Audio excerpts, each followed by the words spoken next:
Hey friends, Olivia from Ollie. Between new routines and the ultimate group project known as parenting, you need science-backed solutions that work with your life. That's where Ollie comes in. Start your mornings off right with multis made to support nutrition and immune health. Choose from our lineup of gut-supporting probiotics, and we've got occasional sleep support to help the whole fam chase their big dreams. Head back to class with the #1 gummy supplement brand. Stock up on ollie.com today. These statements have not been evaluated by the Food and Drug Administration. This product is not intended to diagnose, treat, cure, or prevent any disease. Late night bites with friends? Already hard to beat. That first too hot bite of fries you couldn't wait for, followed by ice cold Pepsi. Now that hits different. Suddenly, the energy kicks back in, the night goes longer, and the laughs don't stop. Because Pepsi brings out more flavor, more fun, and more of the moment. Food deserves Pepsi. Grab a Pepsi Zero Sugar today. A small interruption with a big update. The show is now on YouTube for all the visual learners in your life who prefer watching over listening.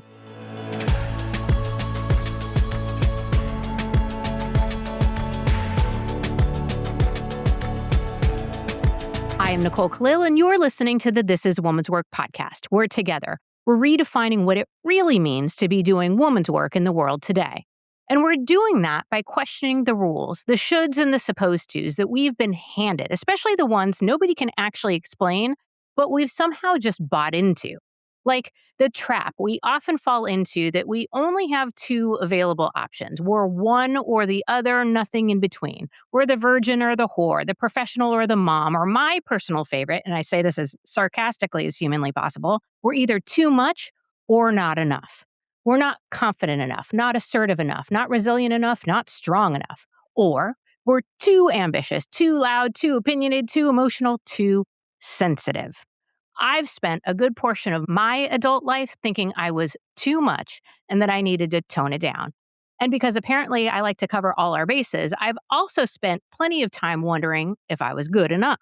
The message being that somewhere in between all of that is the magical land of just right.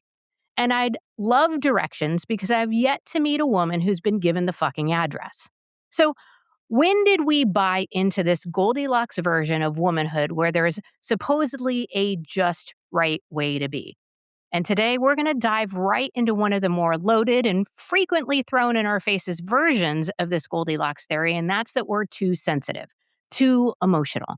I mean, seriously, stop taking things so personally. You need a thicker skin. Toughen up, for God's sake. Don't let it bother you. To which I respond, fuck you. Probably because I'm both too aggressive and too reactive, right?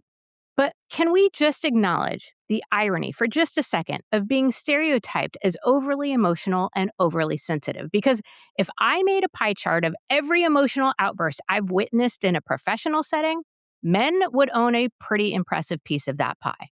And there's an even bigger problem with telling women that they're too sensitive. It's that we're treating sensitivity like a character flaw. But what if the goal isn't to feel less? What if emotional strength isn't about becoming harder or tougher or less affected by the world around us? What if sensitivity isn't something we need to overcome, but something we need to understand and can even use to our advantage? Well, that's where Dr. Sasha Hamdani comes in. Dr. Hamdani is a board-certified psychiatrist specializing in ADHD, rejection-sensitive dysphoria, and emotional regulation, and the author of Too Sensitive, Rejection, Resilience, and the Science of Feeling Deeply. She's the creator of Focus Genie, is an award-winning mental health educator who reaches more than 2 million people online, and has been featured just about everywhere, from the New York Times to the Wall Street Journal, and about 1 billion places in between. Dr. Hamdani, welcome to the show, and I'd love to start here. What does it actually mean to be sensitive? And individually, is there such a thing as being too sensitive? And collectively, as women, are we too sensitive?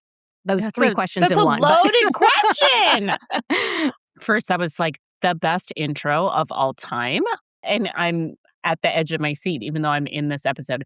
I feel, let's start from the basics, right? So when we talk about sensitivity, you really have to look at it on a spectrum, right? So if you're looking right in the middle as the center of that scale, as someone who, when emotional things happen, they react what what we would all consider appropriately. They elevate appropriately, they depreciate appropriately, just depending on what kind of trigger is happening.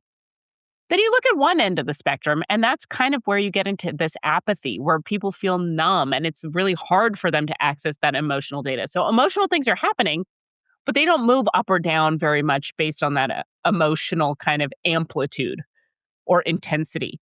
And then on the other end of that, the polar opposite of that is that something relatively small might trigger their emotional response. But because they're wired to respond to emotions quickly and deeply and for a long time, they take that and respond very robustly. And so everybody falls somewhere on the spectrum. Where is the normal end? I don't know. But if you're looking at that kind of middle ground of people responding to situationally appropriate triggers with situationally appropriate emotions, I think that's where people consider, like, yes, you nailed it. You handled that correctly. Now, do women fall on one end of the spectrum versus the other? I would say no. Like, we all are people and we fall on different ends of the spectrum. However, I will tell you that women have to put up with so much more bullshit than the average man.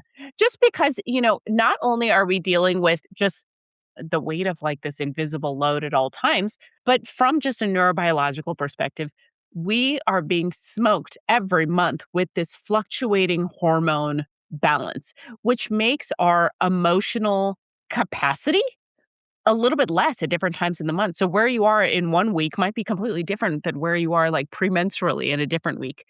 And so I think that when you're saying, women are more emotional or women are too sensitive or things like that, okay, but like we're also dealing with huge hormonal surges where I would love to see a man tolerate that for more than one cycle. I think it's difficult to qualify and quantify like what is too sensitive and what is that, because I think that we need to first look at emotional sensitivity on that spectrum.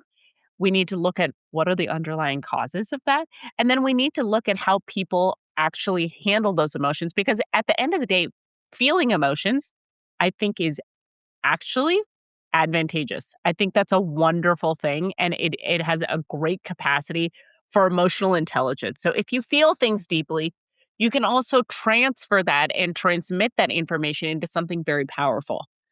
However, we just have never looked at emotions as like a neurological underpinning. And so we've never been given the tools to handle that, which is like so dumb. Teach that in schools. Yeah, no kidding, right? Okay, Yeah. so I'm literally buzzing right now. I have so many questions, but I, completely buy into there is a spectrum and we all fall somewhere on the spectrum. And I don't know that any gender has anything to do with anybody just being right on a certain spot of the spectrum. But Sure. what I found really fascinating is as you put the two ends, in the middle was like appropriate response. I actually caught myself thinking, and I think the world or society sort of encourages this, that the apathy side, the, not showing emotion, the kind of stuffing emotions, that I think a lot of people see that as the center, or that as the, and I'm going to put in air quotes, appropriate response, where you have that out on one end. So that triggers the question for me. I also have to point out, we as women, you said this, and I can't believe I've never even thought about this. We sort of, with our hormones, cross along that spectrum on our daily or weekly basis, and that is a Yeah. whole different challenge. But my question is, do you see this, that we live in a world that rewards emotional suppression? Yes. And how is this impacting our ability to find our own just right, appropriate response? Okay. So, yes, we are. I think that number one, the world right now is so hard and so difficult. Just like I can't even get into that right now for so many different reasons. But I think the people who are celebrated as, the most level, you handled it so well. You can take care of this stuff, are the people who shove emotions down. Now, alternatively, um, and that's for like the general public. But then you also see people with exceedingly terrible behavior of emotional outbursts that they've cleverly rebranded as like an appropriate response, even though it's anger. Yeah. And so you just get into these spots where you're like, okay, either I have to be completely blunted and neutral, or I need to be completely angry, and there's no space for any other emotional wavelength. And so I think that that's hugely problematic because how are you going to advance society with that kind of thing, right? Right. But I think the human experience is so rich and so beautiful. And with feeling lows, you have this capacity to feel incredible highs. And so when you are experiencing that, like as a mom, I see my two kids are sensitive in slightly different ways, but my son especially is built a lot like I am. And we have worked together in terms of like when he's experiencing kind of these big feelings of emotion, just kind of recalibrating like this is normal. Like it's normal to feel this and being able to talk about it and walk through it together so that you can handle it safely. And then what happens is that later in life, you're not scared of those emotions. When they come up, you're not having angry outbursts. You're not suppressing them. You're not turning to self-medication. You're like, I know what this is. It doesn't feel great, but I'm going to move through it. And then it'll work better for me in the end because I can handle it in a more appropriate manner. Okay, it's triggering some parenting questions. I'm not going to take us down that path just yet, though I might circle back to it. But I want to talk about the sort of like limited emotions that seem to be available to us today. And this sort of confusion that I think is happening, mislabeling. So you argue that sensitivity is often misunderstood and mistaken for things like anxiety or burnout or instability or just weakness in general. Yeah. How do we distinguish between these very different things? Yeah. So it gets complicated because sometimes it's hard to tell. Like they could be happening at the same time. You could be emotionally sensitive and also burnt out. Like those things could coexist. I think you have to look at patterns, right? So burnout, you're assuming you're in this heavy season of work or in life or things like that, and it's directly related to that, and there's a market change. If you're like, this is from Genesis. I've felt this way with certain emotions and certain triggers from the day I was born. I mean, for the most part, you're describing where you fall on that spectrum. And again, that spectrum is not static. You can kind of change and it changes from day to day. But if you're seeing this pattern of like, this is what triggers me, and a lot of times in this book, we talk about rejection sensitive dysphoria, which is this incredibly robust response to real or perceived rejection or criticism or disappointing someone else. And that I feel like you see a lot in higher achieving women. They've gotten to these huge milestones in their career and in their life, and they are propelled by this fear of, I don't want to disappoint someone. I don't want to get in trouble. And so they just keep clicking up those ranks. I think it's an interesting phenomenon, but looking at patterns really helps you figure out where you fall. Yeah, so not so much situational or temporary, but consistent across the board. And kind of what I heard is overlapping circles. Like I might be burnt out. That might trigger an increased sensitivity at that time, but they're not the same. And so what we're looking at is our sensitivities. So then my next question is, how do we identify our own sensitivities? And for someone like me, and I would imagine a lot of ambitious or high achieving women who have fallen into the trap of stuffing, avoiding, suppressing because it felt like the right thing to do, especially professionally, how might we identify our sensitivity where we've been ignoring it or not recognizing it up to this point? I think one of the first things that we look at, and I think this was really important because I started writing this book and actually started heavily researching this concept of emotional sensitivity as a neurological phenomenon after my dad died. So my dad died in 2024, and it was this really like messed up, like he had random finding of stage 1 cancer, and then we went through the treatment and it wasn't supposed to be a big deal. And then, he was like, I feel really bad. I took him in to get a scan. They were like, it's everywhere now. It must have seeded into a lymph node, and he died 13 days later. Oh, I'm So sorry. thank you. In that process, I realized for the first time in my life, and by the way, I was a fully functioning psychiatrist. So like you'd think that I would have conceptualized this before, but it was the first time that I recognized then my emotional status directly impacts my functionality. So if I am drowning and if this is something where there is something too big for me to process or that is taking up my emotional bandwidth, I can't do the other things I need to do. And so I was like, all right, well, let me look back kind of historically because grief and death, that can be a completely aside thing. That can be something that rocks your world.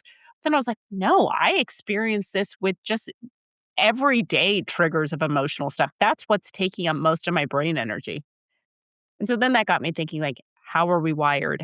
When you look at that, part of the issue is that we've never understood this as like a neurological phenomenon. So we don't know, how do we quantify that spectrum? How do we quantify what's a middle? How do we quantify what's apathy? How do we quantify what's emotional intensity? Like, where do you fall? So in that, I was working on trying to create and like pulling from psychology, pulling from neuroscience, pulling from psychiatry. How do you kind of get the most grounded questions to ask you that will, for the most part, negate the gender component, negate the cultural component, negate the age component? What are questions that are actually going to help you assess your patterns? And then in that, there's a self-assessment in the book where it actually tells you, and you can answer those questions, and it goes based on intensity and it goes based on frequency. Mhm. And those are two things. When you're assessing your own patterns, look at those two, and the book is helpful for that. But even if you were not going to get the book, not looking at that, just looking at your own patterns, what I tell my patients is those are the two things that indicate, is this pattern problematic to you? So if you are like, when I deal with emotional triggers, I feel like they're happening all the time. They take up all of my brain capacity, and it's an intensity that is difficult to work around. And that's truly where I am. That's where I feel like I live. At that point, to me, without having adequate tools and control of that, I feel like I have very little agency over how my day goes. So Mhm. that's what really got me thinking about, like, okay, this is how you figure out where you are on the spectrum. If you fall a certain area of the spectrum, and to you, that is very limiting and it's taking up so much time. If that's the case, we got to find skills and tools that you can, that help you work through those moments and get through them, because in that's how you take that emotional sensitivity and turn it into emotional resilience. And I think that's the piece that is like a very much a work in progress, but that's what I think my eventual goal is. Hey friends, Olivia from Ollie. Between new routines and the ultimate group project known as parenting, you need science-backed solutions that work with your life. That's where Ollie comes in. Start your mornings off right with multis made to support nutrition and immune health. Choose from our lineup of gut-supporting probiotics, and we've got occasional sleep support to help the whole fam chase their big dreams. Head back to class with the #1 gummy supplement brand. Stock up on ollie.com today. These statements have not been evaluated by the Food and Drug Administration. This product is not intended to diagnose, treat, cure, or prevent any disease. The perfect lunch combo. That first bite of your favorite sub, followed by ice-cold Pepsi. Add a couple of friends, and now that's next level. Suddenly, the laughs get louder, the stories keep flowing, and the food tastes better. Because Pepsi brings out more flavor, more fun, and more of the moment. Food deserves Pepsi. Grab a Pepsi Zero Sugar today. This episode is brought to you by State Farm. Listening to this podcast instead of doom scrolling? Smart move. Another smart move? Getting help from one of State Farm's 19,000 local agents when you choose to bundle home and auto. Bundling, just another way to save with the Personal Price Plan. Prices are based on rating plans that vary by state. Coverage options are selected by the customer. Availability, amount of discounts and savings, and eligibility vary by state. And I want to talk about some of these tools and skills. But before we go down that road, I said it in my introduction. I know you believe it from the book, but how is sensitivity a strength, a superpower? I think we have the tendency to look at it as a problem to be solved, Mm-hmm. and you position it as something very different. So talk to us about how sensitivity works for us, benefits the world, all those things. There have been times in my life where I'm like, this sucks. Like, my emotions, I wish I could handle this a little bit better. Or why am I the only one in my peer group that is feeling this devastated by this? Or, anything like that. You look and you compare and contrast with people around you. And if you are on that emotionally sensitive side, you're acutely aware, even from a young age, that this is different than how other people occupy space. So I think that there's been many times in my life where I felt like this was a huge problem for me.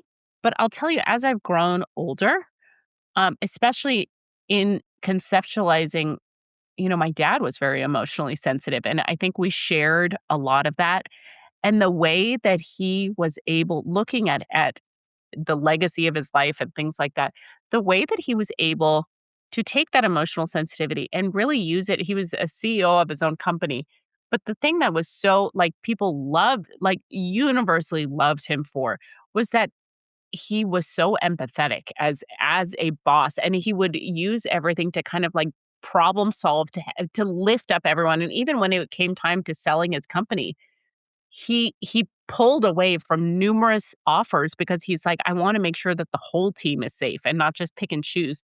And so I think with emotional sensitivity, you have this incredible capacity for empathy.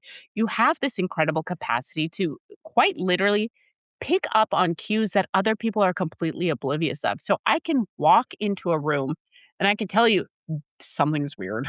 This Mhm. is off. I can walk into a situation where I'm seeing my kid.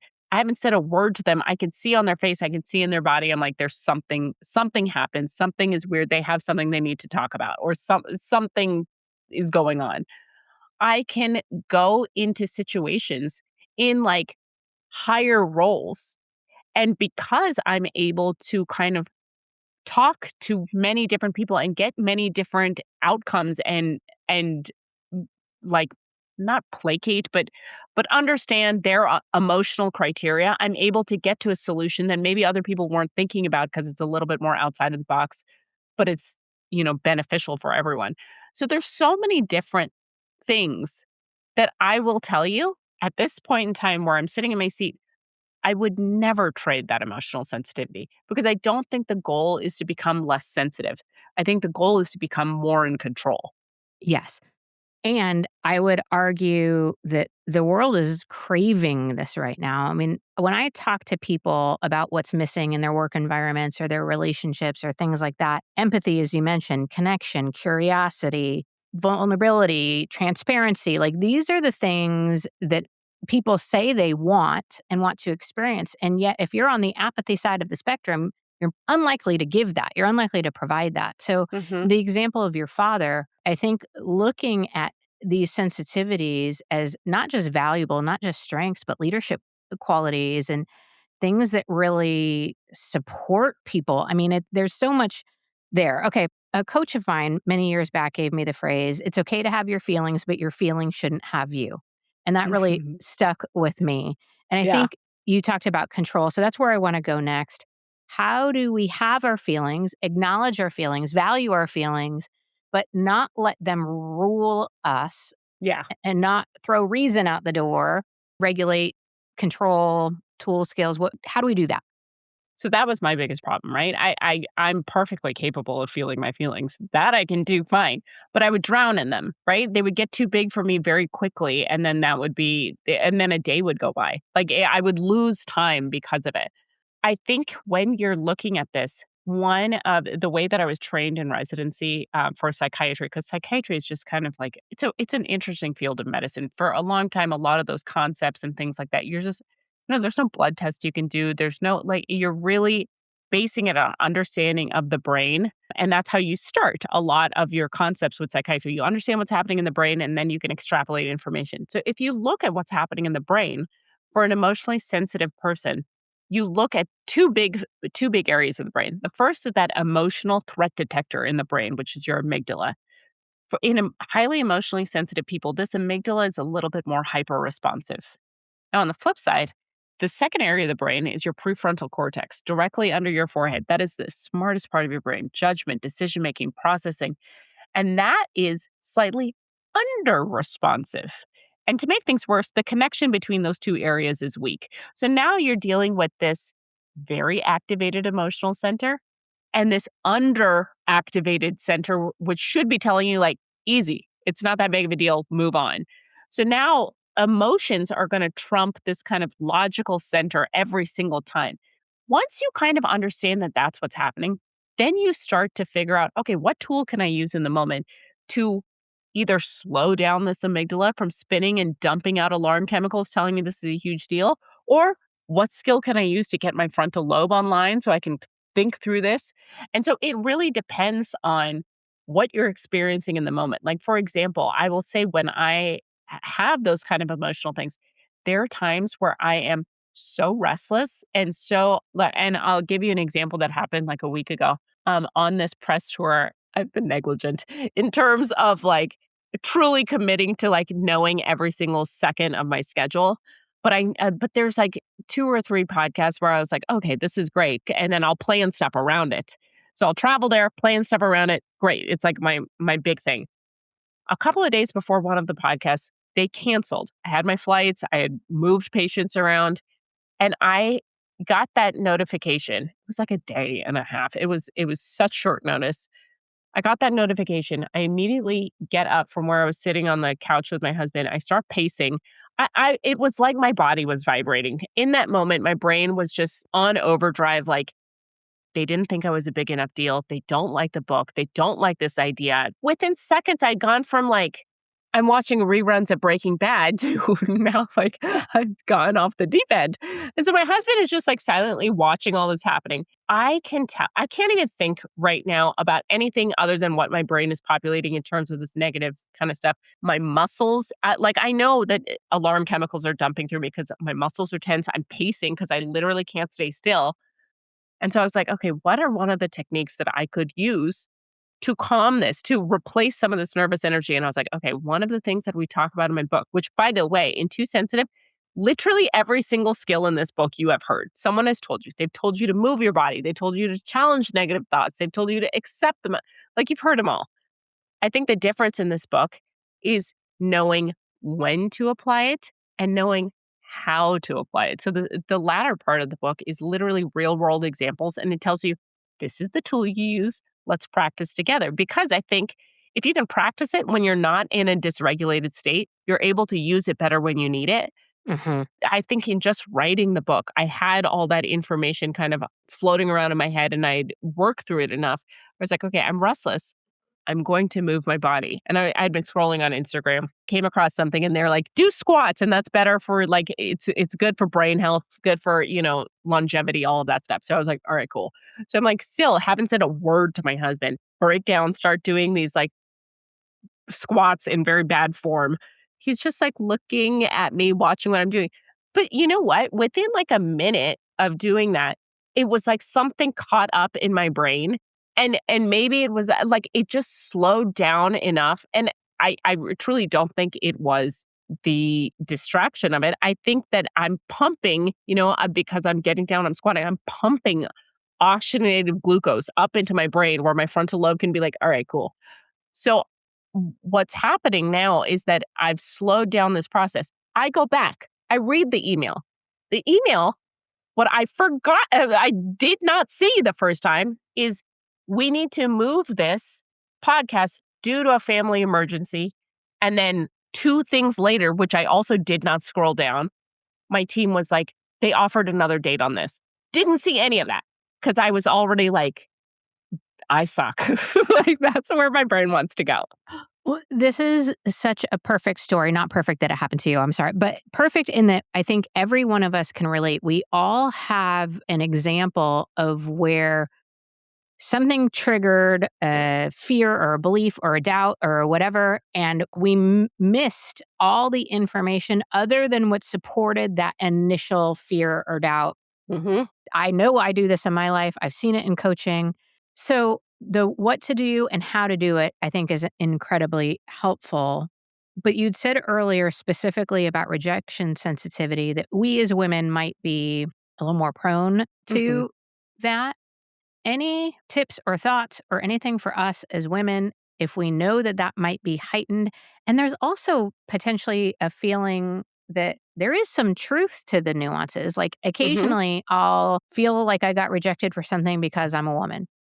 Yeah. And occasionally that's probably true. Maybe not every time I think it, but sometimes it is. So I guess my question is specifically with rejection, any thoughts, tools, or tips? Well, so with rejection sensitive dysphoria, I think a really important thing of that understanding of that concept is that it's real or perceived rejection. This could be actual rejection that is happening to you in real time, or it could be something that you are like putting out into reality because this is so real in your brain, but it's not actually happening.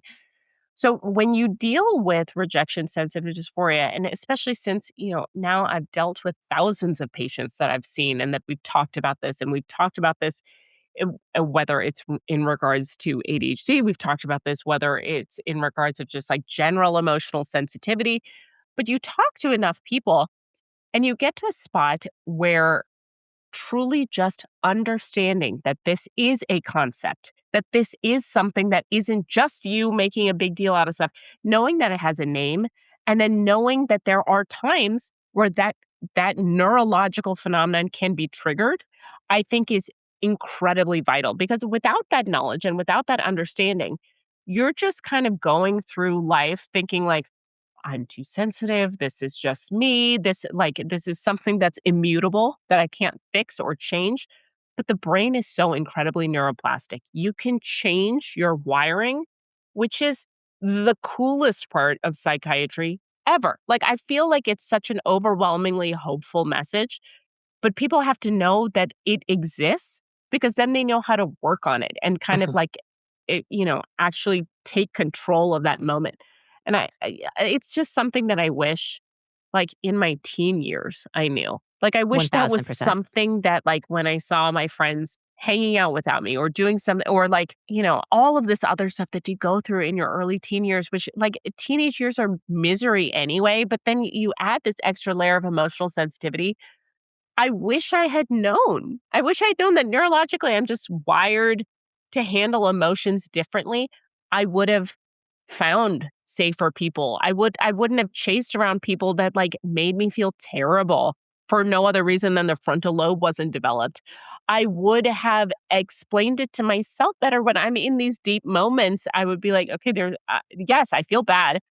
I feel like this was triggered because I am emotionally sensitive, but I can work myself through it instead of just feeling so hopelessly stuck. Because that's where I was. And I have been at numerous points in my life because I'm like, it can't possibly, I can't imagine a future where this would get better.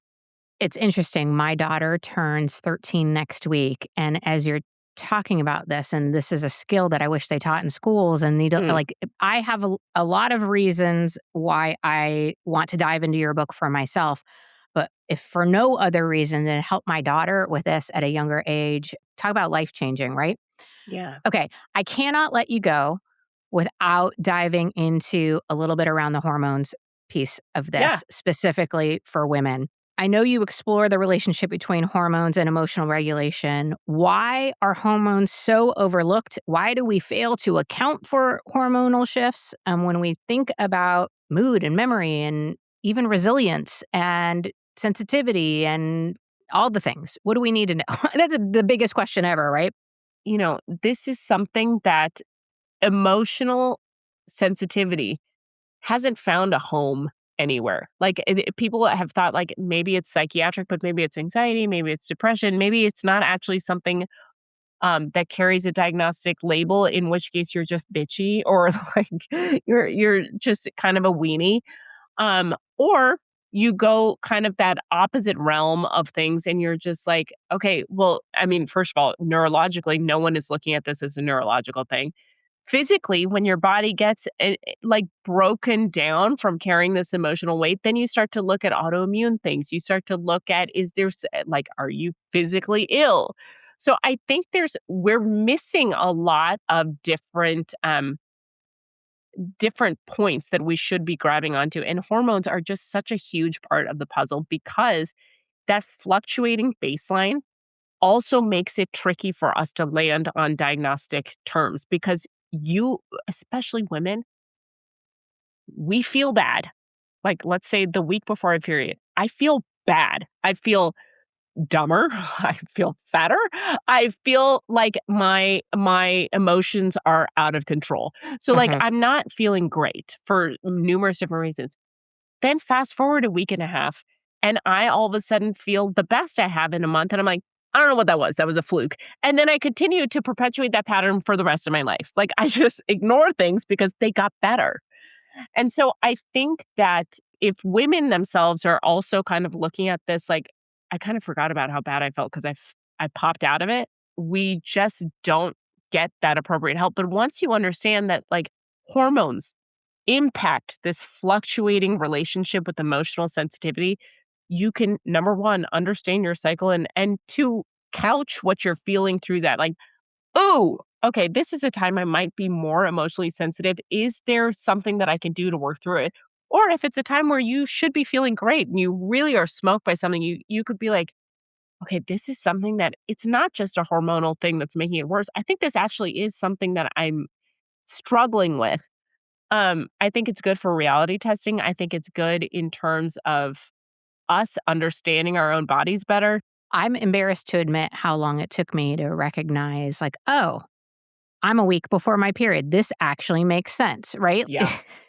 Let me look at the calendar and see if this might be a contributing factor. It was like my mid-30s where I kind of made that connection. But Same. And I'm a psychiatrist.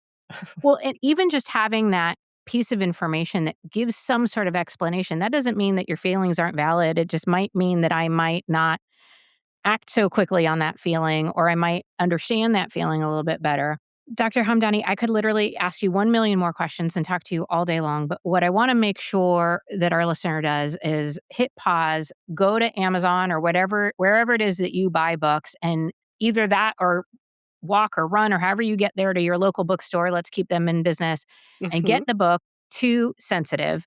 You can also find and follow Dr. Hamdani on all of the social medias at the Psych Dr. MD. We'll put the links to all of those and her website and the book and everything in show notes. Thank you for being our guest, for doing this work, and for writing the book. Man, this is such an important, big topic that I can't wait to continue to dive into. So thank you. Yeah, thank you for having me. It's my pleasure. All right, friend, here's the thing. Feeling deeply isn't the same as being fragile. Caring isn't weakness. Noticing what other people miss isn't a flaw, and having an emotional response doesn't mean we've lost control, lost perspective, or lost our minds. I'd argue that resilience should never be about becoming harder or thicker skinned. It's about knowing ourselves well enough to feel what we feel without being ruled by it, to understand our sensitivity instead of apologizing for it, to regulate without having to numb, and to stop shrinking perfectly human parts of ourselves just because they make someone else uncomfortable. There will always be somebody ready to tell us that we're too much of something or not enough of something else. Our job isn't to find that mythical Goldilocks version of ourselves that everyone else finds just right. It's to know and trust ourselves well enough to decide what's just right for us and then do that, because that is woman's work.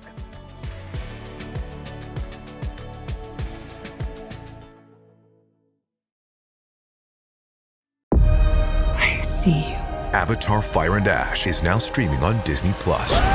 It's the film critics are calling the best Avatar yet. Yeah! Go, go, go, go! A true epic and completely jaw-dropping. This is the only pure thing in this world. Return to Pandora on Disney+. It will be an adventure for the whole fam. And watch the Oscar-winning phenomenon at home. This is sick! Avatar: Fire and Ash, now streaming on Disney+. Rated PG-13. This episode is brought to you by ChatGPT. Hey, it's Bill Simmons from the Bill Simmons Podcast. Have you guys heard about ChatGPT work? It's the new way to use ChatGPT for bigger multi-step projects. And when you need more than just answers, give ChatGPT work access to your apps and files, and it can create real work documents like spreadsheets, slides, and structured reports. Get started at chatgpt.com by selecting work mode, available on Plus and Pro plans. Cozy season is ahead, and you'll be spending way more time inside. Is your home ready? Don't worry. With Wayfair, you can upgrade your space without breaking the bank. Score up to 70% off during their Labor Day clearance on furniture, area rugs, mattresses, and more. Plus, surprise flash deals you can't miss. Whether it's one room or the whole house, Wayfair has pieces for every style and budget. Shop Wayfair's Labor Day clearance now through September 7th at wayfair.com. Wayfair, every style, every home. At ZocDoc, we know being a healthy adult is like living in a video game. Every day has side quests taxes, laundry, birthdays. And just when you're leveling up, you have to book a doctor. The insurance portal crashes. They put you on hold. Your doctor doesn't take your plan. Game over. We see you. So we made booking a doctor easy. Download ZocDoc. Search by specialty, insurance, and availability. Book instantly. No cheat codes required. Find a doctor you love with ZocDoc. Hey, I'm running out to drop off a stack of letters and packages. Need anything shipped while I'm gone? Save the gas. Stamps.com lets you print postage and schedule pickups right from your desk. Sync your contacts into the address book, get detailed accounting insights, and get notified the moment your certified mail is delivered. All from my desk? All from your desk. Join the 4 million businesses using Stamps.com right now with code PODCAST and get your free welcome gift. Stamps.com, code PODCAST. Taxes and fees apply.